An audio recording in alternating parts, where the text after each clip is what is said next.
Much. Appreciate it.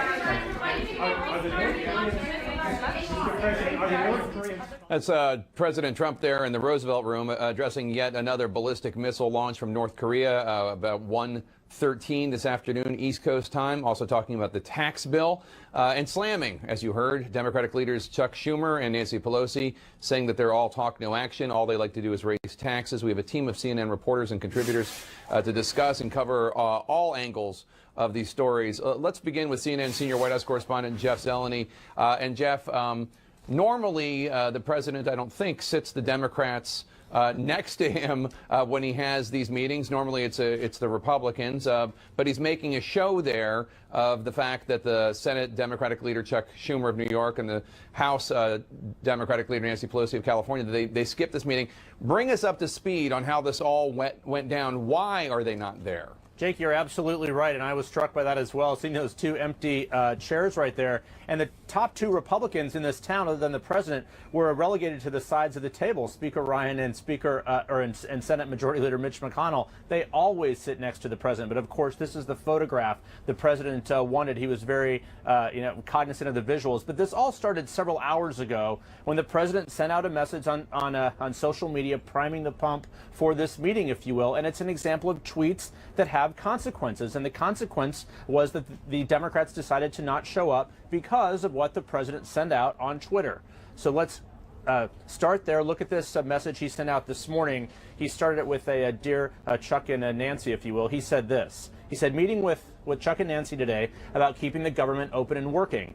Problem is they want illegal immigrants, flooding into our country unchecked, are weak on crime, and want to substantially raise taxes. I don't see a deal. So, Jake, what the president is doing there is conflating several things, talking about immigration, of course. That's not the Democrats' position on this, but he's saying he doesn't see a deal on this. So he essentially was saying, there's no reason to come to the meeting because he didn't see a deal. So the Democrats simply called his bluff and took him up on that. Now, we'll see how long this goes on. This is childish, to say the least, on both sides of Pennsylvania Avenue. But the reality here is it does set the parameters for the conflicts heading into the month of December, because to avoid a government shutdown, they certainly need to get some Democratic votes on the spending plan. But at the very end there, Jake, I was struck by when the president said that Democrats will own a government shutdown. He said, I would absolutely blame the Democrats. Well, we couldn't see the faces of Speaker Ryan and Senator McConnell there, but they know, Jake, that Republicans in the 2018 midterm elections will also bear the brunt of any potential government shutdown, because Republicans sort of own that brand, if you will. So a bit of a dog and pony show here at the White House. Not much progress made on that spending bill that must be done before the end of the year. All right, Jeff Zeleny, thanks so much. Stick around. My panel's here with me. And before I get to you guys, I want to play the response from Senate Democratic leader Chuck Schumer of New York to President Trump's tweet. Take a listen. With his tweet this morning, President Trump made sure that today's meeting is nothing but a photo op. These issues are far too serious for these kinds of games. Mr. President, it's time to stop tweeting and start leading. So, Amanda Carpenter, let me start with you. There obviously are some legitimate sticking points when it comes to a government spending bill, but the fact is Republicans control the House and the Senate. They could pass a government spending bill without Democratic support, but the fact is that there are a lot of Republicans that are not going to vote that way. Yeah, but I do think everything is moving in the right direction. But more significantly from this meeting, Trump's performance that we just saw, I think we saw his strategy beginning for 2018 and 2020. What he is doing right now is defining the Democratic Party. He was more on message just a few minutes ago than I think he's been in the past year. He said Democrats are weak on crime, weak on illegal immigration, weak on the military, and are for higher taxes. That is a straight, Republican message. And what is Donald Trump good at? He is very good at defining his opponents and going negative, negative, negative. I don't think he has any real intention. If tax reform passes, great. But is he much more comfortable attacking Democrats relentlessly? Absolutely. That's what he's going to do for the next year or two. Paul Begala, if you had been advising Pelosi or Schumer, would you have told them don't go to the meeting? Absolutely. Absolutely. Here's why. We're 10 days away from a government shutdown. And Jake, actually, that's the funding of the government, which will require 60 votes in the Senate to get passed. So the Democrats have a very weak hand. They don't have a majority in the House or the Senate, and yet the one thing they have is leverage over a potential government shutdown. That happens December 8th. That's only 10 days away. With each day, their leverage increases. So it was very smart for the White House to invite them in Washington. 10 days, a long time before one of these shutdowns. Very smart to offer them to come in. Very dumb for the president then to give them an excuse to blow it up. For yesterday, he, of course, uses a racial slur to insult a member of the Senate, a Democratic member of the Senate, Senator Elizabeth Warren of Massachusetts. This morning, this drive-by tweet gives Chuck and Nancy the perfect excuse to maximize their leverage and say, you know, we'll just wait. We'll just hold off, because he did say in the tweet, there's no deal coming. And I think that the reason, perhaps, in addition to the photo shot that Zeleny was talking about, one of the reasons I think they didn't want McConnell and Ryan on camera is they understand that each day that goes by, their power shrinks and Chuck and Nancy's increases. Interesting. Ronna, let me ask you, the Republican tax bill cleared a big hurdle today, passing the Senate Budget Committee 12-11 on a party line vote. Part of the Republican tax bill is cutting the corporate tax rate from 35% to 20%. Republicans say that will spur economic growth, create jobs, pay for the tax cuts themselves. Is that accurate? Are you buying it? What do economists think? Not buying it. Almost all mainstream economists, and many on the right, frankly, say that this tax bill is simply not going to create jobs and growth on Main Street. I mean, you look at the last 20 years, tax cuts have really not created growth. You have to go back to the Reagan era, at which point many things in the economy were very, very different.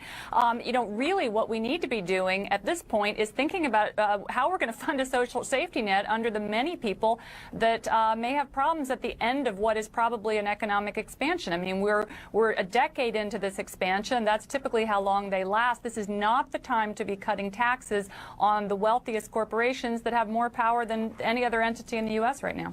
Amanda Carpenter, Republicans feel very strongly that they need to deliver something to their voters. Otherwise, there will have been no major legislation passed in 2017. Is that rallying cry, the idea that Republicans need to do something, we need to be able to go back to our voters, our constituents, and tell them we did do this, is that winning the day, even though there are some Republicans that have concerns along the lines that Ronna just enunciated? Yeah, I mean, there are Republicans that have concerns, but the reason they're continuing to go in the right direction, no one is drawing a red line in the sand and saying, I will not vote for this bill unless this happens. You sort of see these senators saying, I have concerns about pass-throughs, but they're willing to advance the process. And more importantly, I think Speaker Ryan has been able to keep all these conservative groups sort of in the tent, moving in the same direction. You don't have the House Freedom Caucus jumping ship. You don't have a group like Americans for Tax Reform jumping ship. Everyone is still staying on board. So I do think this passes.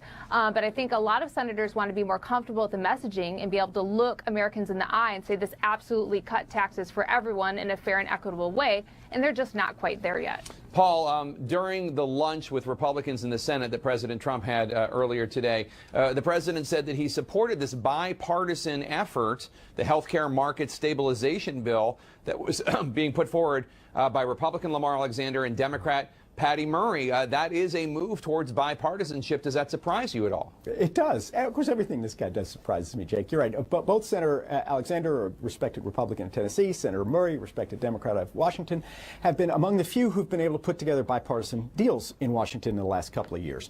And this, I would say, it's a very hopeful sign, but I would remind you that way back on October 17th, the president said he was going to cancel those payments, those Obamacare payments that today apparently told the Senate Republicans he's for. So it's hard to know with Donald Trump. He's a man of his most recent word. And so I guess that's his most recent word. Maybe we should take it, but I wouldn't put a lot of stock in it. And Ronna, there are 10 Democrats up for re-election in 2018 in red states, states that went for Trump. Do you think they're going to feel pressure to join Republicans on the tax bill, join Republicans when it comes to government funding? think so. I just think that this tax bill is such a hard sell to Main Street. And, you know, really, despite the fact that we've got a couple more Republicans on board who had been on the fence, there had been 8 on the fence, there's still 6 on the fence. And the concerns are in many different baskets. You've got people that are worried about the deficit and the tax bill increasing the deficit. You've got people worried about small business. You've got people, you know, worried about Obamacare. I think that's a tough message for some Republicans to take home, let alone Democrats. So I really don't see that. All right, everyone, stick around. I want to turn now to Will Ripley. When the president spoke just minutes ago, he also declared the United States will take care of North Korea after, of course, the rogue regime test-fired yet another ballistic missile. As I mentioned, CNN's Will Ripley is here with us. He's coming to us from Seoul, South Korea today. Will,